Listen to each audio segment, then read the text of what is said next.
नमस्कार, आपके साथ मैं हूं सुखवीर। आप देख रहे हैं आपका अपना चैनल भिवानी हलचल। और आज की खबरें इस प्रकार से। सेकेंडरी व सीनियर सेकेंडरी की एक विषय की रीअपियर अंक सुधार व अतिरिक्त विषय के लिए 31 जुलाई को करवाई जाएगी एक दिवसीय परीक्षा। यह कहना है बोर्ड के अध्यक्ष चेयरमैन डॉक्टर जगबीर सिंह का। बोर्ड सचिव कृष्ण कुमार के साथ संयुक्त रूप से प्रेस वार्ता को संबोधित करते हुए उन्होंने कहा कि इन परीक्षाओं के एडमिट कार्ड्स 21 जुलाई को 4:30 बजे के बाद बोर्ड की वेबसाइट से डाउनलोड किए जा सकेंगे। हरियाणा विद्यालय शिक्षा बोर्ड द्वारा डीएलएड की परीक्षाओं का संचालन 26 जुलाई 2022 से आरंभ किया जा रहा है। इस आशय की जानकारी देते हुए बोर्ड अध्यक्ष डॉक्टर जगबीर सिंह एवं सचिव श्री कृष्ण कुमार ने बताया कि इस परीक्षा में 28,058 छात्र अध्यापक परीक्षा देंगे, जिसमें नियमित 25,174 व रीअपियर के 2,884 छात्र अध्यापक प्रविष्ट होंगे। सभी छात्र अध्यापकों के प्रवेश पत्र बोर्ड की आधिकारिक वेबसाइट www.bseh.org.in पर दिए गए लिंक से संबंधित संस्था अपना यूजर आईडी पासवर्ड प्रयोग कर डाउनलोड कर सकते हैं।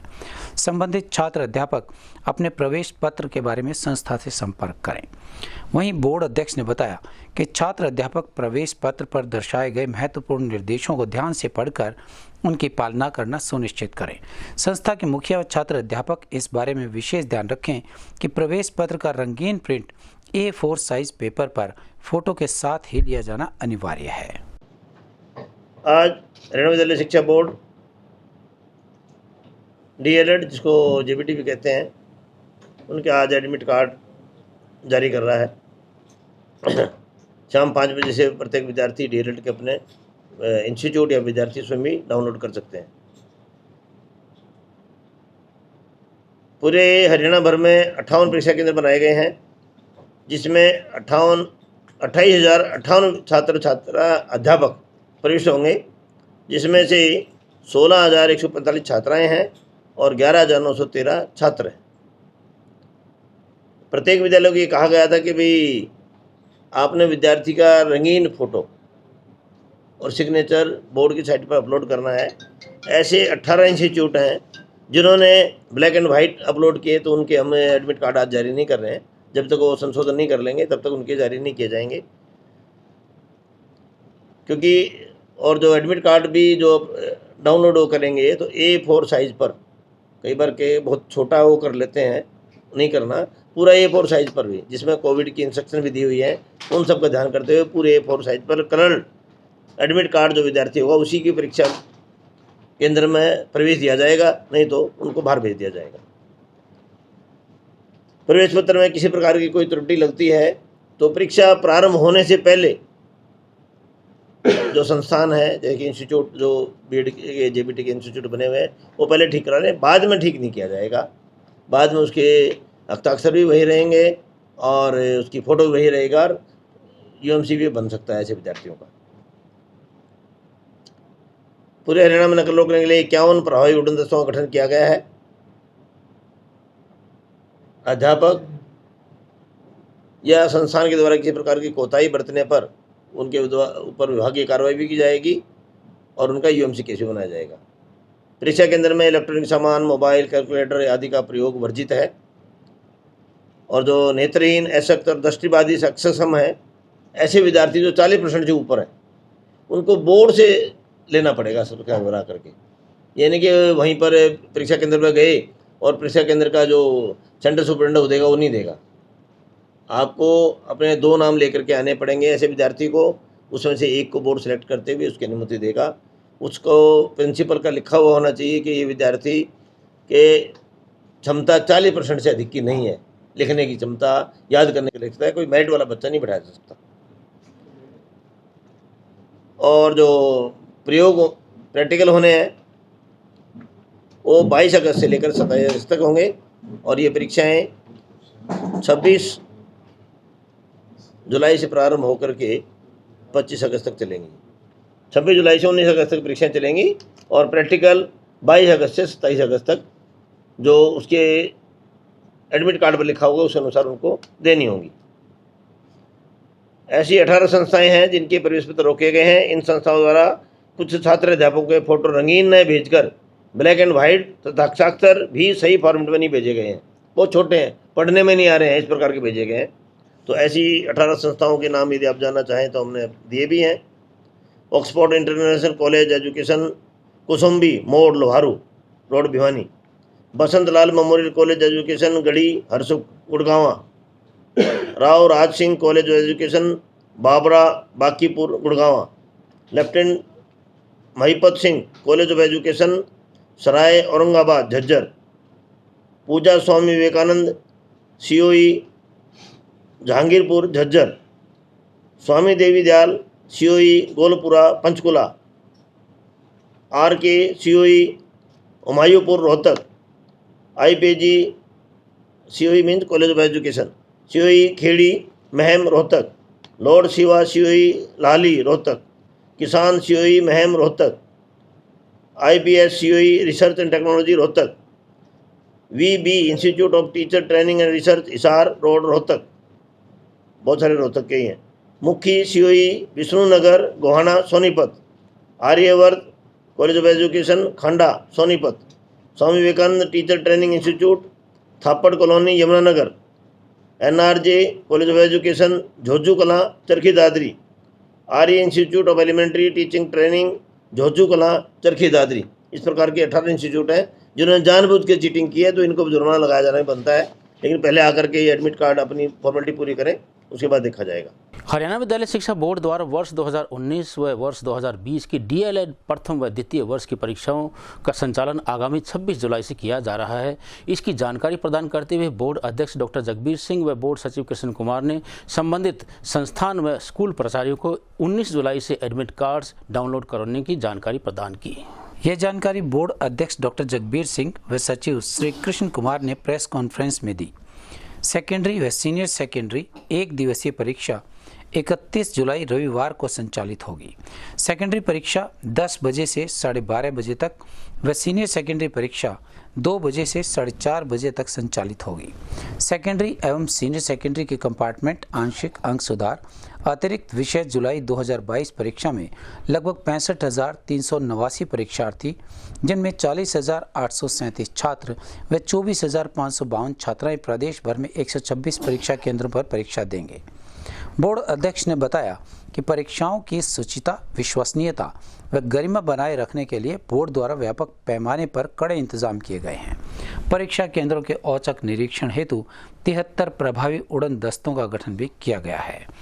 इसी संबंध में बोर्ड सचिव ने बताया कि यदि किसी परीक्षार्थी के प्रवेश पत्र में फोटो, हस्ताक्षर व अन्य विवरणों में कोई त्रुटि रहती है तो 26 जुलाई 2022 तक बोर्ड कार्यालय में आकर शुद्धि अवश्य करवा लें। मंगलवार को मुख्यमंत्री उड़न दस्ते द्वारा गुप्त सूचना के आधार पर रिहायशी क्षेत्र में बने गोदामों में रखे 740 सिलेंडर बरामद करने में बड़ी कामयाबी हासिल की है। मुख्यमंत्री के उड़न दस्ते, खाद्य आपूर्ति विभाग व पुलिस विभाग द्वारा संयुक्त रूप से की गई छापामार कार्रवाई के दौरान टीम प्रभारी इंस्पेक्टर सुनील कुमार व AFSO मुकेश कुमार के नेतृत्व में 2 गोदामों से सभी सिलेंडर बरामद किए गए हैं। मुख्यमंत्री उड़न दस्ते के प्रभारी इंस्पेक्टर सुनील कुमार व अतिरिक्त खाद्य आपूर्ति अधिकारी मुकेश कुमार ने बताया कि भिवानी बस स्टैंड के सामने बगैर लाइसेंस के 2 गोदाम गैस सिलेंडर रखने के लिए बनाए गए थे। यह एक गैस एजेंसी संचालक द्वारा बनाए गए थे, जिनमें एक गोदाम में 400 से अधिक सिलेंडर तो दूसरे गोदाम में 300 से अधिक सिलेंडर स्टोर कर रखे थे। उन्होंने बताया कि जिस स्थान पर ये सिलेंडर रखे हैं वहाँ पर एक वेल्डिंग की दुकान भी है तथा यहाँ से गुजरने के लिए जो गली है वहाँ पर फायर ब्रिगेड की गाड़ी जाना भी मुश्किल है। ऐसे में यदि कोई चिंगारी इन सिलेंडर्स को पकड़ लेती है तो भिवानी शहर में एक बड़ी दुर्घटना हो सकती थी। इसी को लेकर उन्हें गुप्त सूचना मिली थी, जिसके आधार पर रोहतक मुख्यालय द्वारा CM फ्लाइंग व खाद्य आपूर्ति विभाग और स्थानीय पुलिस की एक टीम बनाई गई, जिसने यहाँ छापेमारी की तथा 740 सिलेंडर बरामद किए, जिनमें से 400 सिलेंडर भरे हुए थे और 2 लोगों को पूछताछ के लिए हिरासत में लिया गया है। अवैध रूप से सिलेंडर स्टोर करने के आरोप में स्थानीय पुलिस ने प्राथमिकी दर्ज कर संबंधित धाराओं के तहत कार्यवाही को आगे बढ़ाया है। CM फ्लाइंग रोहतक से एक संयुक्त टीम बनाई गई थी और जो हमारे यहाँ भिवानी में गैस एजेंसी है, श्याम गैस एजेंसी, कि भाई ये अवैध रूप से इन्होंने कोई गोदाम अपना जो है एजेंसी के सामने बनाया हुआ है और उसका कोई परमिशन नहीं है। उसी के बिहाफ पे सारे ने एक संयुक्त टीम बनाई और संयुक्त टीम बना के हमने वहाँ रेड की, जहाँ पर मौके पर जो है 2 गोदाम मिले जो कि ओपन है, रिहायशी इलाके में है और जिसमें 419 सिलेंडर एक जगह हैं और 321 सिलेंडर एक जगह प्राप्त हुए हैं, जिन्हें जब्त करके और लोकल पुलिस को बुला के और उनको कस्टडी में दे दिया है और दूसरी एजेंसी को इसकी सपुर्दारी करा देंगे। तो किस तरह का अपराध बनता है? ये अपराध है कि अवैध रूप से जो ये जहाँ रखे हुए हैं, ये इनका कोई लाइसेंस नहीं है, ये एक्सक्लूजन का लाइसेंस जो इनका गोदाम का है और इनको गोदाम में रखना चाहिए था, जो कि अवैध रूप से इन्होंने यहाँ गलत तरीके से रखे हुए हैं। में गुप्त सूचना मिली थी कि भिवानी बस स्टैंड के सामने कोई अवैध तरीके से सिलेंडर रखे हुए हैं। एक श्री श्याम एजेंसी है, उसके सामने गोदाम बनाया हुआ है। तो मुख्यमंत्री दस्ता व खाद्य आपूर्ति विभाग, स्थानीय पुलिस की हम एक संयुक्त टीम गठित करके मौके पे आके देखा, तो हमने देखा कि रिहायशी इलाके में एक गोदाम बने हुए हैं दोनों में लगभग 740 सिलेंडर हमें मिले हैं। उसमें 400 सिलेंडर भरे हुए हैं और 300 के आसपास खाली हैं। तो इससे हमें ये प्रतीत होता था कि यहाँ पे अगर कोई छोटी चिंगारी लग जाती है तो भिवानी काफ़ी नुकसान हो सकता था, और जगह भी ऐसी थी कि फायर ब्रिगेड की गाड़ी भी आना मुश्किल था। इसलिए यह शहरवासियों की सुरक्षा देखते हुए हमें ये रेड की गई, जिसे हमें कामयाबी मिली। साथ में एक वेल्डिंग की दुकान भी, एक इसके बिल्कुल पास में एक वेल्डिंग दुकान है, जो वेल्डिंग का काम होता रहता है, और रिहायशी इलाका भी है। कोई चिंगारी अगर लग जाती तो जो रिहायशी इलाका है तो काफ़ी बड़ा नुकसान हो सकता है भिवानी में। तो क्या कार्रवाई की गई है? इसको विभाग के साथ लेकर जो उचित कार्रवाई की जाएगी, बनेगी, वो करी जाएगी। FIR भी की है? आज स्थानीय पुलिस हमारे साथ में है और जैसा अपराध होगा उस तरीके से के खिलाफ कार्रवाई की जाएगी। अभी मौके से अभी 2 बंदे हैं हमारे पास, उनसे पूछताछ की जा रही है। ये किसका गोदाम है, सिलेंडर कहाँ से आ रहा है, वो आगे की कार्रवाई। दूसरे राज्यों के छात्र अब अस्थायी पहचान पत्र बनवाकर हरियाणा के राजकीय विद्यालयों में ले सकेंगे दाखिला। यह कहना है जिला मौलिक शिक्षा अधिकारी नरेश मेहता का। वहीं उन्होंने बताया कि शिक्षा विभाग के द्वारा जारी किए गए इस आदेश से प्रवासी मजदूरों के बच्चे शिक्षा प्राप्त कर सकेंगे। अब दूसरे राज्यों के छात्र अस्थायी परिवार पहचान पत्र बनवाकर हरियाणा के राजकीय स्कूल्स में दाखिला ले सकेंगे। इसके लिए सभी जिला शिक्षा अधिकारियों को निर्देश जारी कर दिए गए हैं। इससे प्रवासी मजदूरों के बच्चों व किसी अन्य कारण से हरियाणा में रह रहे अन्य परिवारों के बच्चों को फायदा होगा। वहीं कक्षा 9 व 11 में दाखिले के लिए आवेदन की अंतिम तिथि भी बढ़ाकर 31 जुलाई कर दी गई है। इस बारे में जब जिला मौलिक शिक्षा अधिकारी श्री नरेश मेहता से बातचीत की गई तो उन्होंने बताया कि हरियाणा शिक्षा विभाग द्वारा यह निर्णय लिया गया है कि कोई भी छात्र अब हरियाणा का मूल निवासी हो या कहीं का भी मूल निवासी हो तो वह बच्चा हरियाणा विद्यालय शिक्षा बोर्ड के तहत किसी भी सरकारी स्कूल में दाखिला ले सकता है। कुछ दिन पूर्व बच्चे की फैमिली ID कार्ड का मिलान न होने के कारण 9वीं एवं 11वीं में दाखिले नहीं हो रहे थे, तो परेशानी को मद्देनजर देखते हुए हरियाणा शिक्षा विभाग ने फैसला लिया है कि स्कूल में बच्चा अपनी कोई भी ID दिखाकर विद्यालय में दाखिला ले सकता है। हरियाणा में जो भी व्यक्ति निवास कर रहा है, चाहे वो हरियाणा का मूल निवासी हो, चाहे कहीं बाहर से आकर बसा हो, माइग्रेटरी लेबर हो, किसी दूसरे स्टेट से आया हो, सभी बच्चे के लिए दाखिला खुला है। और पहली क्लास के लिए जो समस्या आ रही थी परिवार पहचान पत्र की, उसके लिए हमने टेम्परेरी ID का प्रावधान करवा दिया है। कोई भी पेरेंट्स अभिभावक जो है CSC में जाकर अपनी टेम्परेरी ID बनवा सकता है और उसके बाद उसका दाखिला सरकारी विद्यालय में हो जाएगा। सारी जो समस्याएं वो हमने सारा फीडबैक ले लिया है और कल भी हमारी जो है ये हेडक्वार्टर से मीटिंग तय हुई है कि जितने CSC हैं, जितने हमारे डिस्ट्रिक्ट सिटीजन रिसोर्स मैनेजर हैं और जो खंड स्तर पर उनके व्यक्ति जो है उनके जो मातहत कार्य कर रहे हैं, उन सभी को निर्देश जारी कर दिए गए हैं कि जल्द से जल्द जो है जो कमियां आ रही हैं, कोई एरर आ रहा है, किसी बच्चे का नाम मैच नहीं कर रहा है, किसी की डेट ऑफ बर्थ का इशू है या टेम्परेरी ID है, वो सारे निर्देश कल जारी किए जा चुके हैं। तो जल्द ही जो है आने वाले दिनों में कोई भी समस्या PP के रिगार्डिंग नहीं रहेगी। क्या दाखिले के लिए आवेदन तिथि बढ़ाई गई है? 8वीं तक तो हमेशा ही जो है तिथि ऊपर ही रहती है, कभी भी बच्चा जो RT में आकर एडमिशन ले सकता है और जहाँ तक 9वीं से 12वीं है वो 31 जुलाई तक डेट बढ़ा दी। भिवानी जिले के खेतों से इंजन चोरी मामले में CIA-2 द्वारा गठित इंचार्ज ASI मनोज कुमार के नेतृत्व में गिरोह के 3 सदस्यों को गिरफ्तार करते हुए बड़ी कामयाबी हासिल की गई है। इस बारे में CIA-2 in charge inspector Ravindra Kumar ने बताया कि पकड़े गए आरोपियों के द्वारा generator set, mixer machine, motorcycle इत्यादि चोरी करने की घटनाओं को स्वीकार किया गया है। इंचार्ज सीआईए स्टाफ द्वितीय भिवानी निरीक्षक रविंद्र कुमार ने जानकारी देते हुए बताया कि जिला भिवानी में पिछले कुछ समय से खेत से इंजन चोरी व वाहन चोरी की घटनाएं सामने आ रही थी, जिस पर पुलिस अधीक्षक भिवानी श्री अजीत सिंह ने जिला पुलिस को ऐसी वारदातों पर अंकुश लगाते हुए आरोपियों को जल्द से जल्द गिरफ्तार करने के निर्देश दिए थे। इन्हीं निर्देशों के तहत कड़ी मेहनत व महत्वपूर्ण साक्ष्यों का आंकलन करने के बाद 17 जुलाई 2022 को सीआईए स्टाफ द्वितीय भिवानी के सहायक उप निरीक्षक मनोज कुमार ने अपनी टीम के साथ जिले में खेतों से इंजन चोरी करने के मामले में 3 आरोपियों को तोशाम बाईपास भिवानी से गिरफ्तार करने में सफलता हासिल की। पुलिस टीम के द्वारा आरोपियों से गहनता से पूछताछ करने पर आरोपियों ने जिला भिवानी में खेतों से 20 इंजन चोरी करने की वारदात को बतलाया है।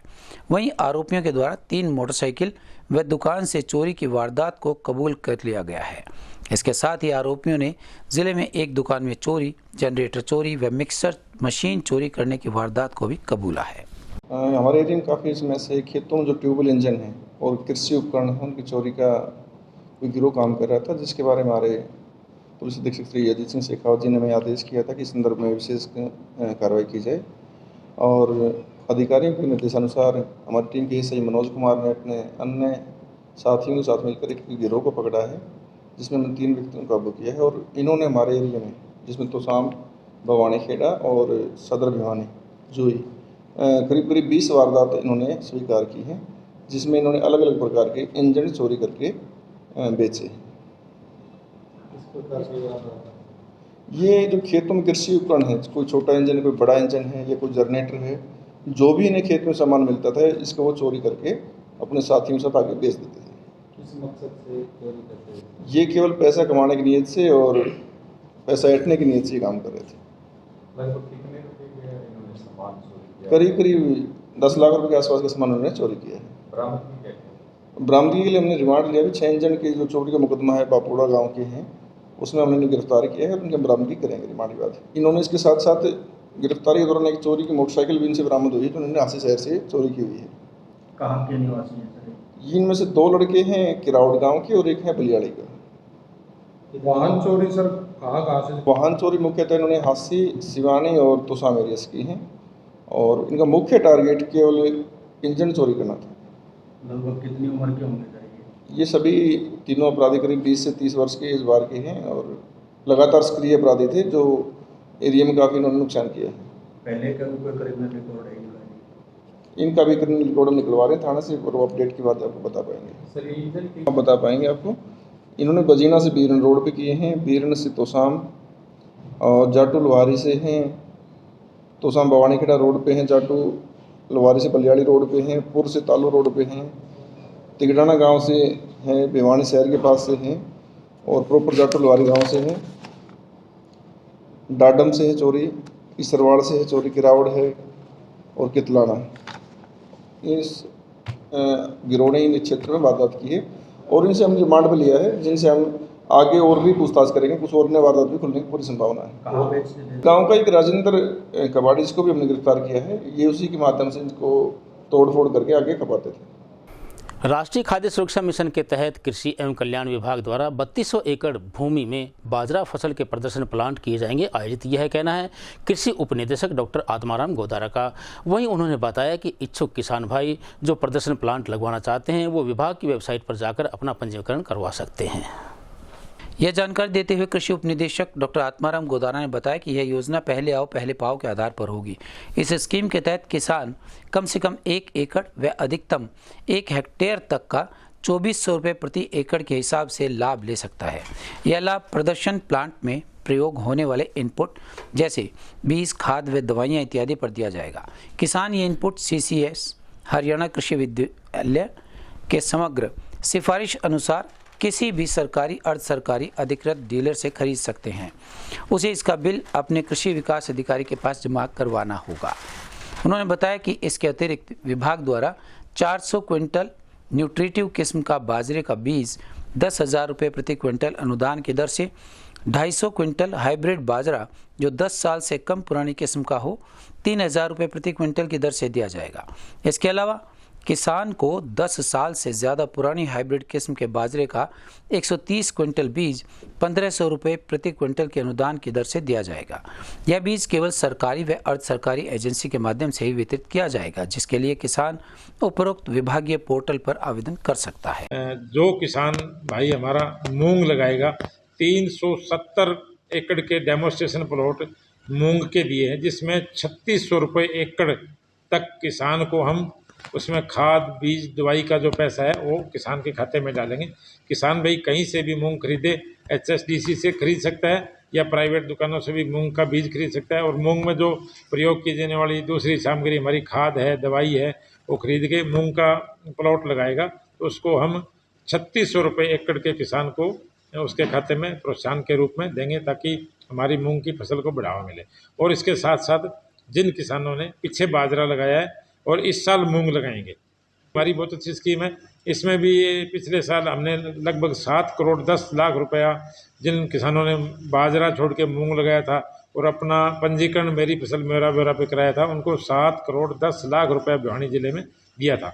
इसके साथ साथ बाजरा फसल पे भी हमने पूरे ज़िले में 3200 एकड़ के डेमोस्ट्रेशन फ्री जो किसानों के लिए दिए हुए। किसान भाई हरियाणा एग्री साइट पे जाएं और अपना पंजीकरण करवाएं उसमें, और बाजरा का बीज या इसमें दूसरी सामग्री खाद है, दवाई है, जो भी कोई जाइम है, ये अपना खरीद सकता है। मतलब लगभग 2400 रुपये प्रति एकड़ के हिसाब से इसका जो खर्चा आएगा वो हम किसान के खाते में सीधा ट्रांसफ़र करेंगे, डालेंगे। भिवानी के गांव नवा धीराना में बीती 3 जनवरी को हुई सड़क दुर्घटना में घायल व्यक्ति सुरेश कुमार की अस्पताल में चल रहे इलाज के दौरान मृत्यु हो गई। प्राप्त जानकारी के अनुसार सुरेश कुमार एक सरकारी स्कूल में कार्यरत था और उसका इलाज हिसार स्थित एक सरकारी व निजी अस्पताल में चल रहा था। भिवानी के गाँव नवा धीराना में 3 जनवरी को हुई सड़क दुर्घटना में घायल व्यक्ति की इलाज के दौरान मौत हो गई। प्राप्त जानकारी के अनुसार सुरेश कुमार पुत्र रिचपाल गांव नवा धीराना निवासी, जो गांव डोका के सरकारी स्कूल में कार्यरत था, स्कूल में जाने के लिए 3 जनवरी 2022 को गांव के बस अड्डे पर खड़ा था। उसी समय तेज रफ्तार से आ रही बाइक और बुलेट की टक्कर में सुरेश कुमार चपेट में आ गया, जिससे वह घायल हो गया। पिछले कई महीनों से सुरेश का इलाज चौधरी बंसीलाल सामान्य अस्पताल और हिसार के एक निजी हॉस्पिटल में चल रहा था। इलाज के दौरान सुरेश की मौत हो गई। इस मामले में जांच अधिकारी ने बताया कि पुलिस ने परिजनों के बयान के आधार पर आगामी कार्रवाई शुरू कर दी है। शव को पोस्टमार्टम करवाकर परिजनों को सौंप दिया गया है। 1/3/2022 को मतलब जो ढाणी गांव है, ढाणी गांव के चौक है, चौक के ऊपर एक मोटरसाइकिल का और एक बोलेरो का एक्सीडेंट हुआ था। मोटरसाइकिल चालक है सुरेंद्र वासी मानेरू, इसके बयान के ऊपर बोलेरो गाड़ी चालक के खिलाफ FIR दर्ज हुई थी। और उसमें उसी एक्सीडेंट के समय पास में खड़ा था सुरेश पुत्र रिचपाल वासी नवा की ढाणी, जिसको सुरेश को भी चोटें लगी थी और सुरेश का सरकारी अस्पताल भिवानी में इलाज चला है। और यहाँ से फिर रेफ़र करने पर इन्हें आधार हॉस्पिटल हिसार लेकर के गए थे। काफ़ी समय से इसका इलाज चल रहा था, जो अब एक्सपायर हो गए हैं। और इनके भाई के ऊपर और FIR के संबंध में 174 की कार्रवाई की जा रही है। उसका सुरेश कुमार ये भी अपनी ड्यूटी पर जाने के लिए महाराष्ट्र पर ढाणी चौक में खड़ा था साइड में, और बोलेरो आई और मोटरसाइकिल दोनों आपस में टकराए और भाई के दोनों लापरवाही से चला रहे थे साधन। और ये डोका स्कूल में अपनी ड्यूटी पर जाने के लिए था तैयार, ड्यूटी कराया करता था। और ये इसलिए गाड़ी वाले पर और मोटरसाइकिल वाले पर कार्रवाई की जाए, सख्त कार्रवाई। कितने बच्चे हैं? 3 बच्चे, 3 हैं, लड़की 2 हैं, लड़का 1 है। क्या काम करते हैं ये बच्चे? कुछ नहीं, ये स्कूल में चौकीदार। क्या मांग करते हैं? ये स्कूल में ये चौकीदार था जी, रात की ये जी बच्चे ये सरकारी नौकरी में था जी, कोई गुजारा नहीं है और अपने बच्चे को नौकरी दी है। आज की खबरों में बस इतना ही। अब मुझे दीजिए इजाज़त। देखते रहिए आपका अपना चैनल भिवानी हलचल।